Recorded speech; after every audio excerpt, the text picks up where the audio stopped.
नमस्कार। जिंदगी हसीन है, क्यों है, कैसे है, और वो भी खासकर उस इंसान के लिए जिसने गरीबी में जन्म लिया हो, फटी चप्पलें, फटी शर्ट, फटी पैंट पहन करके ज़िंदगी जी हो, जिससे 200 रुपए की कुली का जो काम कर सकते थे, पेटियां उठाना 100-100 किलो की, सर कंधे पे माल ढोना, बैलगाड़ी चलाना, लगेज ऑटो रिक्शा चलाना, स्कूटरों पे साइकिलों में माल ढोना, सब कुछ किया, और जो कभी कॉलेज नहीं जा सका, पैसे के अभाव में भी, वक्त के अभाव में भी, पेट की भूख के अभाव में भी। यानी कि डिग्निटी क्या होती है ये तो पता ही नहीं था, क्योंकि जीवन में जब भी किया, हाथ फैलाया सबके सामने मदद के लिए। लेकिन दुर्भाग्य की बात यह है, जब भी फैलाया तो शायद ही कोई ऐसा मिला जिसने हमें कोई सांत्वना दी हो। मैं कहता हूँ मीठा नहीं दे सकते, मीठी बात तो कर सकते हैं, but I am so sorry, जीवन ऐसा नहीं है। लेकिन आज जिंदगी में हसीन क्यों कहता हूं? इसलिए कहता हूं कि आज वही गरीब वहां से उठ के आने के बाद, ये डॉक्टर एपीजे अब्दुल कलाम जी ने कहा था, हमारे लेट ऑनरेबल प्रेसिडेंट ने कहा था, गरीब पैदा होना गुनाह नहीं है, गरीब मर जाना गुनाह है।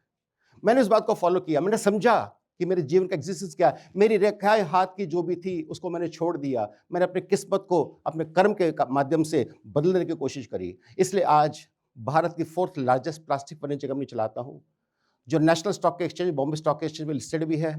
और हमारी कंपनी के अंदर हमारे ब्रांड एम्बेसडर सोनू सूद जी हैं, और हमारी कंपनी के इन्वेस्टर्स बहुत ही बड़े जाने माने नाम है, उनका नाम मैं ले नहीं सकता आपको। आप मान के चलिए कि देश की धड़कन है, युवाओं की धड़कन है, और बहुत मेजर इन्वेस्टर है हमारे पास। इसके अलावा मेरे पास भारत की सबसे बड़ी प्लास्टिक की रिसाइकलिंग फैक्ट्री है, जिसके माध्यम से मैं भारत के अंदर डैडी ऑफ प्लास्टिक कहलाया जाता हूँ। क्योंकि जब 25 साल पहले जब लोगों को रिसाइकल क्या होता है इसका वर्ड का भी नहीं पता था, लोग मुझे कबाड़ी कहते थे, तब मैंने रिसाइकल प्लास्टिक से प्लास्टिक फर्नीचर बना करके भारत के अंदर 5,000 करोड़ रुपए का इकोसिस्टम शुरू किया। अब यहां पे कहानी खत्म नहीं होती, अब शुरुआत करने जा रहा हूं। नई शुरुआत क्या करने जा रहा हूं? एक वक्त ऐसा था जब मैंने अपनी जिंदगी के लिए, अपने लिए, अपने पेट के लिए, अपने परिवार के लिए काम किया। लेकिन एक समय ऐसा आया जब रियलाइज हुआ कि मैं तो वहां पहुंच गया जहां गरीबी रेखा से ऊपर होना चाहिए इंसान को, लेकिन मेरा देश अगर जो गरीब है तो सुशील अग्रवाल, तुम अमीर नहीं बन सकते।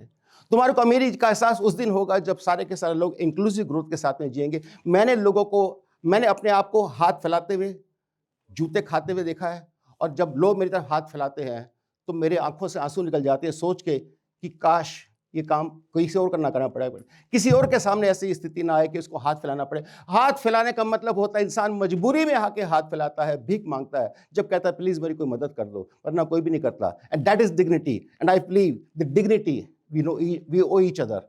डिग्निटी को लोग समझते नहीं, जो समझते गरीब का सम्मान नहीं होता। मैं माफी चाहता हूं दोस्तों, आज सम्मान की बात आती है। अमीर का हो गरीब का, कॉन्स्टिट्यूशन हमको सेम राइट प्रोवाइड करता है, लेकिन है क्या समाज के अंदर ऐसा नहीं होता। जब गरीब कहता है तो गलत कहता है, अमीर कहता है तो सही कहेगा।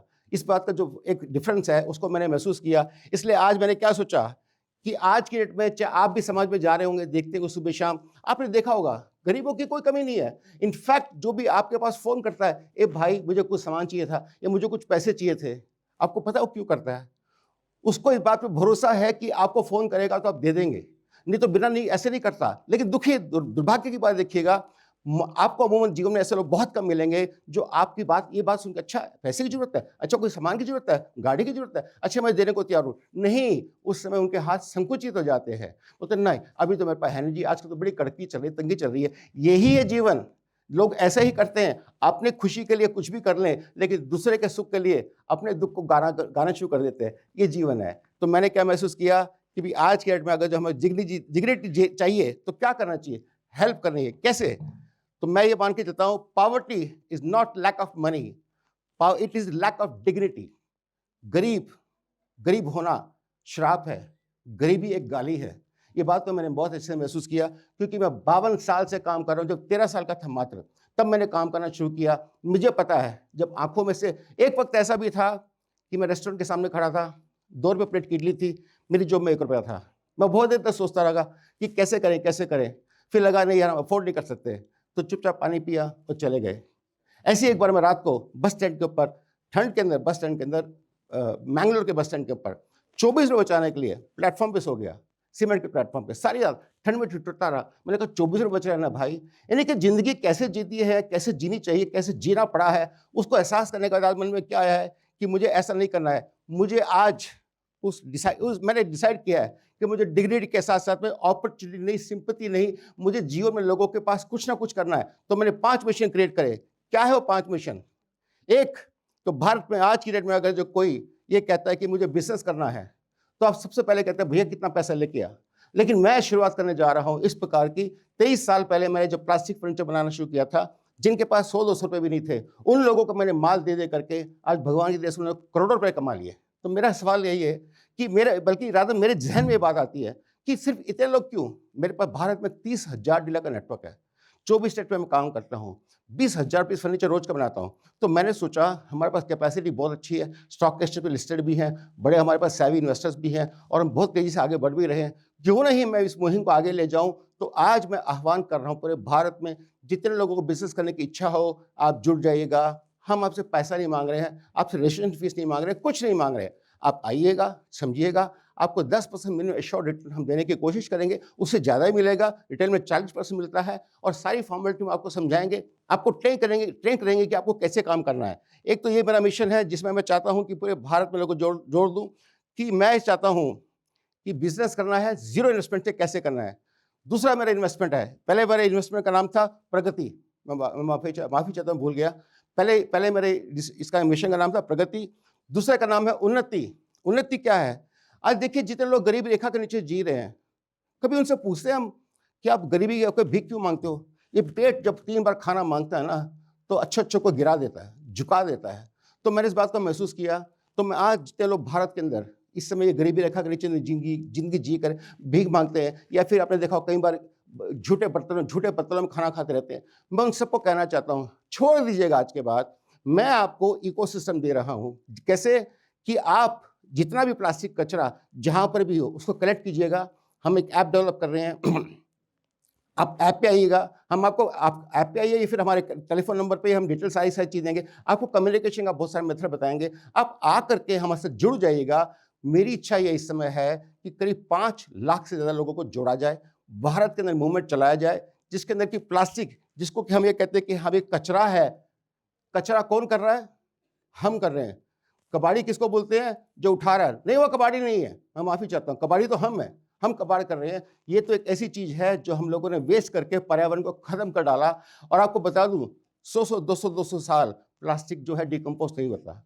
तो हम क्या कर रहे हैं, उस प्लास्टिक को ले करके रिकवरी करके शानदार ग्रैनुल भी बना रहे हैं, प्रोडक्ट भी बना रहे हैं। आने वाले वक्त में देश की सेवा करके ऑटोमोटिव कंपोनेंट्स हो या होम अप्लायंसेस हो, सब चीज़ों के लिए देने जा रहे हैं। इसलिए हम ये कहेंगे कि we will call them not unemployable but will call them climate warriors. मैं ऐसे लोग खड़ा करना चाहता हूं।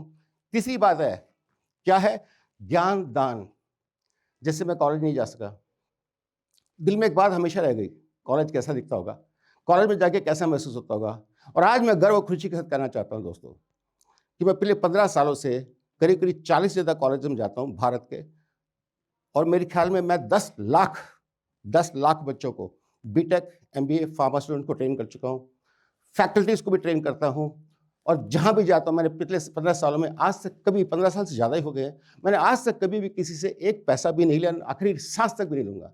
मैं जब तक जीऊँगा देश के लिए जीऊँगा, समाज के लिए जीऊँगा। और मेरी इच्छा ये है कि देश के नाम 100 दिन हर साल मैं अपने देने को तैयार हूँ। कैसे? जिस भी कॉलेज को पूरे भारत में इच्छा हो कि आप मेरे को बुलाना चाहते हैं, मेरे 3-3.5 घंटे का ओरिएंटेशन सेशन होता है। मैं बहुत ही शानदार तरीके से वोका वर्ल्ड क्या है और बहुत सारी चीज़ समझाता हूँ, बताता हूँ, सिखाता हूँ। साथ साथ में आपके बच्चों को इंडस्ट्री विजिट हो या फिर उनको बेसिक से इंटर्नशिप पे आना हो, जॉब के लिए आना हो, वो सब कुछ हम करवाते हैं फ्री ऑफ कॉस्ट। और मैं भी जब आऊँगा, मुझे आप ना फ्लाइट, ना होटल, ना खाना, कुछ नहीं चाहिए मुझे आपसे। सिर्फ आप मेरी सर्विस लेना चाहते हैं, ले लीजिएगा। 100 दिन देश के नाम, ये मेरी एक बहुत बड़ी इच्छा है जिसको मैं बोलता हूँ ज्ञान दान। अगला मेरा क्या है? महादानी। महादानी क्या होता है? आप सोचिए दोस्तों कि हम सबके पास माँ प्रकृति का दिया हुआ सब कुछ है, पैसा, शोहरत, इज्जत, सब कुछ। एक चीज हम भूल जाते हैं बहुत बार, जब हम लोगों को देते हैं, दान देते हैं कि चलो भी हमने धन का दान दिया, अन्न का दान दिया, लेकिन अंग का दान कभी नहीं करते। अंग के दान के हमारे दिमाग में क्या था? नहीं, अंग का दान कर देंगे तो ऐसा हो सकता है कि अगले जन्म में ना मिले। 2 पैमाने क्यों? अगर जो आपको लगता है कि अन्न का दान, धन का दान करने से अगले जन्म में नहीं मिलेगा, तो वो भी नहीं करना चाहिए। और वो करते हैं कि आप उम्मीद करते हैं अगले साल, अगले जन्म में मिलेगा, तो ये भी मिलेगा। मैं आपको अपनी कमिटमेंट बताता हूँ कि मैंने अपनी कमिटमेंट कर रखी है, 25 सालों से लेके घूम रहा हूँ कि मेरी पूरी बॉडी जितने भी पार्ट्स उसके हों, 36 ऑर्गन्स रिट्रीव किए जा सकते हैं, वो सब के सब दिए जा सकते हैं। इसके अलावा जो बाकी की बॉडी है वो मेडिकल स्टूडेंट को मिलनी चाहिए। कुछ बच जाए तो गंगा जी में बहा दिया जाए, मेरा जीवन सफल हो जाएगा। मैं जाने के बाद किसी और में जी सकूं, मेरे को लगता है इससे बड़ा सौभाग्य जीवन में कभी नहीं हो सकता। जो समाज ने आपको दिया, पैसा दिया, प्यार दिया, वो किसी को दे दे, कौन सी बड़ी बात है। लेकिन जो हमारा प्रकृति ने दिया, जिसको आप जाने के बाद, जब हमेशा के लिए चले जाएंगे, उसके जाने के बाद दे रहे हैं, तो मैं सबसे रिक्वेस्ट करना चाहता हूं। मैंने पिछले 25 सालों में निरंतर कोशिश करके, मुझे याद नहीं है, 12-15 लाख लोगों को मैंने प्लेज करवाया होगा। प्लेज का मतलब सिर्फ ऐसे नहीं कि हाँ वहाँ भी करना है। प्लेज का मतलब है उन्होंने बाकायदा कसम खाने के बाद गवर्नमेंट की साइट है नोटो, NOTTO, उस पर जाकर रजिस्टर किया है। तो मेरे लिए बहुत बड़ा है कि मेरे दिल के बहुत नज़दीक और बहुत करीब है। मैं चाहता हूँ कि हर इंसान को अंगदान करना चाहिए, सोच करके कि मैं जाने के बाद ही किसी और में जी सकूँ। इससे बड़ा सौभाग्य आपको कभी नहीं मिल सकता। इसको मत छोड़िए दोस्तों। देखिए, दूसरा मेरा पांचवा मिशन है, मिशन आशीर्वाद। किससे हम सोचते हैं हम स्त्री पुरुष है, हाँ है, क्या इसके अलावा और कोई नहीं रहता? आप सोच के देखिएगा, आपके इर्द गिर्द एक समाज और रहता है जिसको हम ट्रांसजेंडर्स बोलते हैं, किन्नर बोलते हैं। कभी सोचा है ये मॉल्स में, होटल्स में, थिएटर्स में कभी कहीं नजर नहीं आते? क्या गुमनाम जिंदगी जी रहे हैं, कहाँ से आते हैं? ये खुद अपने आप पैदा नहीं होते, हमारा समाज उनको पैदा करता है। लेकिन क्या उनको डिग्निटी देता है? कोई नहीं देता कभी भी, किसी प्रकार से भी। सिर्फ लिप सिंपत्ति है, लोग उनका मजाक उड़ाते हैं, उनको पैसे फेंक देते हैं या उनसे आशीर्वाद लेते हैं। भगवान राम ने आशीर्वाद दिया था कि तुम जिसको भी आशीर्वाद दोगे वो फलीभूत होगा, इसलिए हम उनसे आशीर्वाद लेते हैं बच्चे पैदा होने पे, सब कुछ करने पे। लेकिन जब काम की बारी आती है तो कोई नहीं देता। मेरे को बहुत लोग बोलते हैं नहीं बाबूजी ये काम नहीं करते। मैं माफी चाहता हूं, मैं हर रोज वीडियो रिकॉर्डिंग करता हूं और मेरे पास एक वीडियो रिकॉर्डिंग अभी भी है जहां पर ये लेडी कह रही है अपने आप, सॉरी, हम लोग को कौन काम देगा बाबू? कोई तो काम नहीं देते। इंसान साता से एक से एक बात बोलते हैं। आज 15 दिन किसी के दुकान पे काम करोगे, बाद में गंदा बातें इंजाम देंगे, वो करते शे करते, हम कोई नहीं रखते भागा जी को बाबू। अच्छा, जब आपसे काम करते कितना दुर्भाग्य है। कभी पूछा है किसी से कि आप ये सब क्यों करते हो? मैंने बहुत बार पूछा है, एक बार नहीं, बार बार पूछा है। और मैंने आज एक प्रण ले लिया अपने जीवन में कि आने वाले वक्त में मैं देश में किन्नर समाज के लिए, जो आशीर्वाद का समाज माना जाता है, मैं कहता दे आर आशीर्वाद फैमिली, नो किन्नर समाज, नो ट्रांसजेंडर्स, उस फैमिली को मैं प्लास्टिक की रिसाइकलिंग की फैक्ट्री लगवा के दूंगा, एक मॉडल फैक्ट्री जिसमें सारा ऑपरेशंस कैसे चलाना है, कैपिटल इन्वेस्टमेंट से लेके हर चीज दूंगा। इसके साथ साथ पूरे भारत में मूवमेंट छेड़ करके वो जो भी होगा फैसिलिटी सारी owned, operated, everything signed, documented, profitable by them as a cooperative society. मुझे उनसे कुछ नहीं चाहिए। मेरी रिस्पॉन्सिबिलिटी है कि लॉस मेरा, प्रॉफिट आपका। आप जीवन में कामयाब हो जाइएगा, आप मेन स्ट्रीम आ जाइएगा। आप, मैं चाहता हूं समाज के अंदर आप आए, जुड़ करके जिंदगी जीने की कोशिश करेंगे। हजारों साल पहले आपकी बहुत इज्जत होती थी, आपका राजा महाराजा के लेवल पे सीट पे बिठाया जाता था। ब्रिटिशर्स ने आकर के हमारा बेड़ा गर्क कर दिया, जब उन्होंने सिर्फ मेल और फीमेल कर दिया, इनको भूल गए। हमें नहीं भूलना है। मान के चलेगा कि हमारे ही बच्चे जो यहाँ तक आए हैं। तो इसलिए मेरी रिक्वेस्ट है कि आने वाले वक्त में मैं इस प्रकार का मूवमेंट शुरू करके पूरे भारत में मल्टीपल फैक्ट्रीज लगवाना चाहूंगा कोऑपरेटिव मूवमेंट के थ्रू, जिससे कि इन लोगों को लाइवलीहुड, डिग्निटी मिल सके। ये मेरा 5वां मिशन था। इसके अलावा मेरे पास 5 गुरु मंत्र है। मैं ज्यादा टाइम नहीं लूंगा, लेकिन बस एक बात कहना चाहता हूं। 2 चीजें जो आपको हमेशा के लिए बर्बाद कर देंगी, वो क्या है? एक तो ईगो, घमंड।